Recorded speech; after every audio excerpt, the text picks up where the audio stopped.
ಲೈವಲ್ಲಿ ಗಿಲ್ಲಿ ಮತ್ತು ಅಶ್ವಿನ್ ಅವ್ರ ಜಗಳ ಆದಾಗ ಫಸ್ಟ್ ರಕ್ಷಿತ್ ಅವರು ಗಿಲ್ಲಿಗೆ ಸಪೋರ್ಟ್ ಬರ್ತಾರೆ. ಅವಾಗ ಅಶ್ವಿನ್ ಅವ್ರು ಕೇಳ್ತಾರೆ, ನೀನು ಯಾಕೆ ಇದಕ್ಕೆ ಇಂಟರ್ಫಿಯರ್ ಆಗ್ತಾ ಇದೆಯಾ, ನೀನು ಇಂಟರ್ಫಿಯರ್ ಆಗಬೇಡ, ನೀನು ಮಾತಾಡಬೇಡ ಇದಕ್ಕೆ ಅಂತ ಹೇಳ್ತಾರೆ.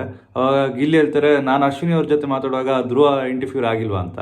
ಅದಾದ್ಮೇಲೆ ಅಶ್ವಿನಿ ಅವರು ಏನೆಲ್ಲ ಹೇಳಕ್ ಸ್ಟಾರ್ಟ್ ಮಾಡ್ತಾರೆ. ಪುನಃ ಇವರು ಸ್ಪಂದನ್ ಅವರು ಎದ್ದು ಹೇಳುವಾಗ ಇವರು ಧ್ರುವಂತ್ ಅವ್ರಿಗೆ ಫುಲ್ ಸಿಟ್ಟು ಬಂದು ಅವ್ರಿಗೆ ಸ್ಪಂದನ್ ಅವ್ರಿಗೆ ಹೇಳ್ತಾರೆ, ನೀ ಯಾರಿಗೆ ಹೇಳ್ತಾ ಇದೀಯ ಅಂತ. ಅವಾಗ ಸ್ಪಂದನ್ ಅವ್ರು ಹೇಳ್ತಾರೆ, ನಾನು ಇಬ್ಬರಿಗೆ ಹೇಳ್ತಾ ಇರೋದು, ಅವನಿಗೂ ಇದೇ ಥರ ಹೇಳಿದ್ದೀನಿ, ನಾವು ಇಲ್ಲಿ ಸಮಾಧಾನ ಮಾಡಕ್ಕೆ ಇರೋದಲ್ಲ ಅಂತ ಹೇಳ್ತಾರೆ.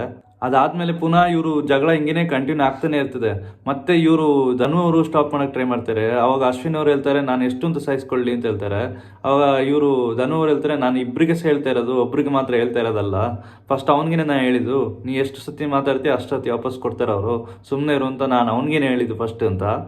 ಇವಾಗ ಸ್ಟಾಪ್ ಮಾಡಿ ಅಂತೇಳಿ ನಿಲ್ಸಕ್ಕೆ ಟ್ರೈ ಮಾಡ್ತಾರೆ ಅವರು.